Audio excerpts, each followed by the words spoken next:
Have you ever wondered how close your hometown came to being wiped off the map? Well, if you lived anywhere along the eastern seaboard of the United States in 1961, the answer might shock you. On a cold January night, America came within a single electrical component of accidentally detonating a nuclear weapon on its own soil. A weapon so powerful it would have made the devastation of Hiroshima look like a firecracker by comparison. This isn't some Hollywood disaster movie or conspiracy theory. This is the true story of how a routine military operation turned into one of the most terrifying near misses in human history. Before we dive into the details of this incredible tale, let me paint you a picture of just how catastrophic this could have been. We're talking about a weapon that packed 250 times more destructive power than the bomb that leveled an entire Japanese city. Had it detonated over North Carolina farmland, the blast would have fundamentally altered the geography of the American East Coast forever. But I'm getting ahead of myself. To understand the full magnitude of what almost happened, we need to go back to the height of the Cold War, when America's nuclear arsenal was constantly on the move, patrolling the skies as a deterrent against Soviet aggression. The Boeing B-52 Stratofortress had become the backbone of America's strategic nuclear forces by the early 1960s. These massive 8-engine bombers had been soaring through American airspace since the mid-50s, carrying payloads that could reshape continents. On any given night, multiple B-52s would be airborne, loaded with nuclear weapons, ready to respond to threats that thankfully never materialized. The aircraft at the center of our story was conducting what military personnel called a routine patrol. Nothing unusual about the mission parameters, nothing that suggested the night would be anything other than another standard flight in the ongoing chess game of nuclear deterrence. The crew had executed similar operations countless times before. They knew their aircraft inside and out, trusted their equipment, and had complete confidence in their procedures. Major Walter Scott Tulloch commanded this particular mission. An experienced officer who had logged countless hours in the cockpit of these strategic bombers, Tulloch was exactly the kind of steady, reliable pilot the military wanted handling such sensitive cargo. His crew was equally seasoned, each member a specialist in their field, trained to handle the enormous responsibility that came with flying nuclear weapons over American territory. Everything proceeded normally as the clock approached midnight on January 23rd. The B-52 was maintaining its prescribed flight path, all systems functioning within normal parameters, crew alert and professional. Then came the moment that would transform a routine patrol into a potential catastrophe of unimaginable proportions. The bomber was scheduled to rendezvous with a tanker aircraft for mid-air refueling. This was standard procedure for long-range missions, allowing the heavy bomber to extend its operational range and maintain its patrol schedule. The two aircraft approached each other in the darkness, beginning the delicate dance of aerial refueling that required precise coordination between both crews. But as the refueling process began, the tanker crew made a discovery that would set in motion a chain of events leading to one of the most dangerous accidents in military history. They noticed something wrong with the B-52, something that immediately elevated the situation from routine to emergency status. There was a fuel leak in the bomber's wing. Not a minor seepage that could be managed, but a significant breach that posed immediate danger to both aircraft and crew. The refueling operation was immediately terminated, and new orders were issued. The B-52 was directed to fly out over the Atlantic Ocean to burn off excess fuel before attempting an emergency landing. What happened next revealed just how serious the situation had become.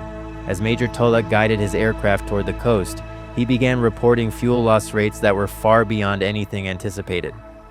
In the span of just 3 minutes, the bomber had hemorrhaged 37,000 pounds of aviation fuel into the night sky. This wasn't just a leak anymore. It was a catastrophic system failure that threatened the very structural integrity of the aircraft. The orders changed again. Instead of burning off fuel over the ocean, the B-52 was now directed to return immediately to Seymour Johnson Air Force Base, its point of origin. Every second counted as the aircraft shed fuel at an alarming rate. But there was another problem developing that would prove even more dangerous than the fuel situation. The bomber had begun to shake violently. What started as minor vibrations quickly escalated into uncontrollable oscillations that threatened to tear the aircraft apart. The structural damage from the fuel leak was propagating throughout the airframe, weakening critical components and compromising the aircraft's ability to remain airborne.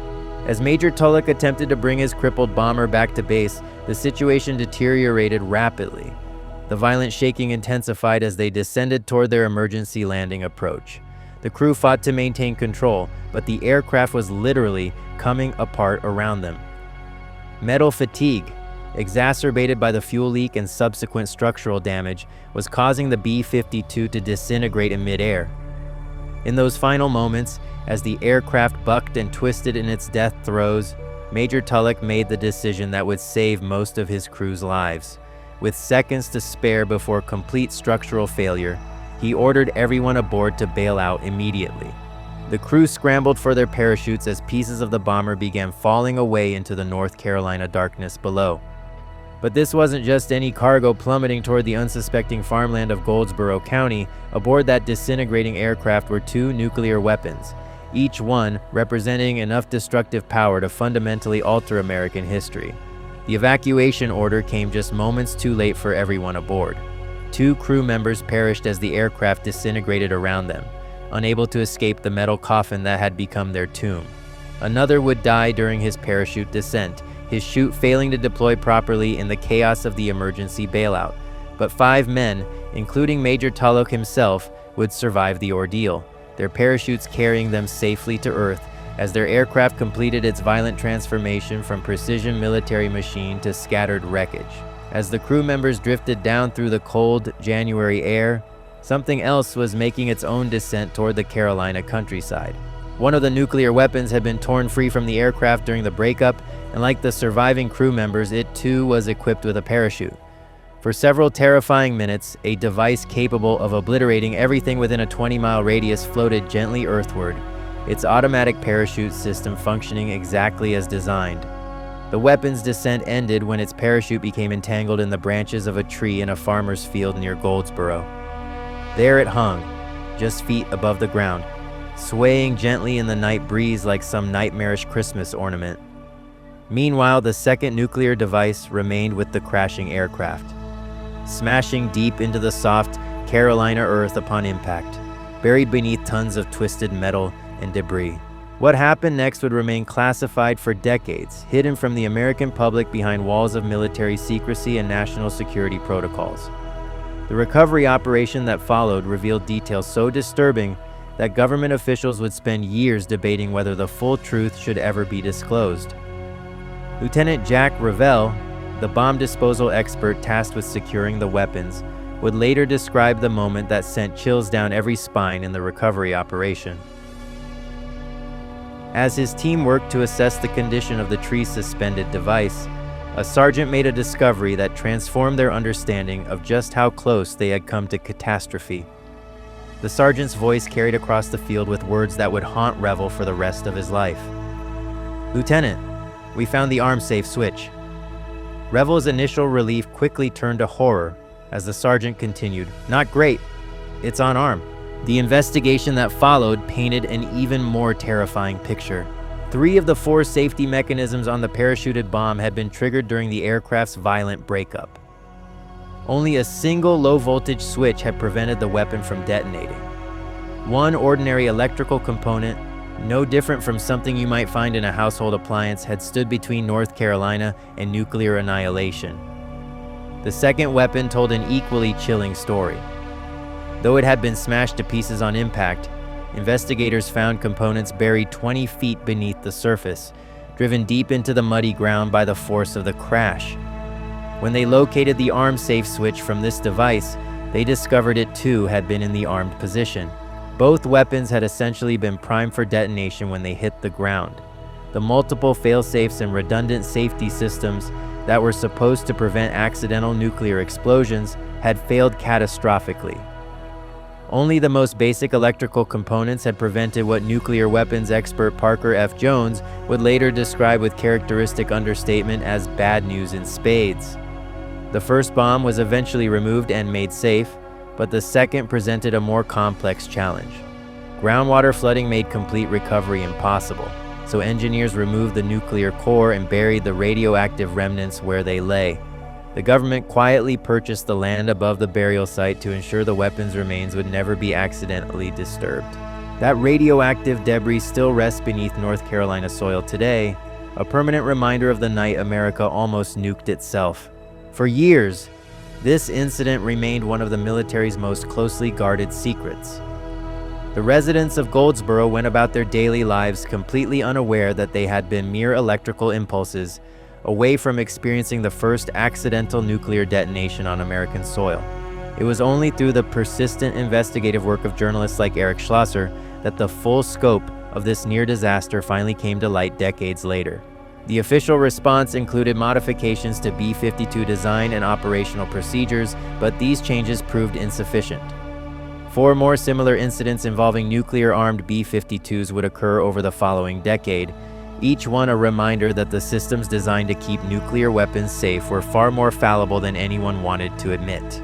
This story serves as a sobering reminder of how thin the margin of safety really was during those tense Cold War years.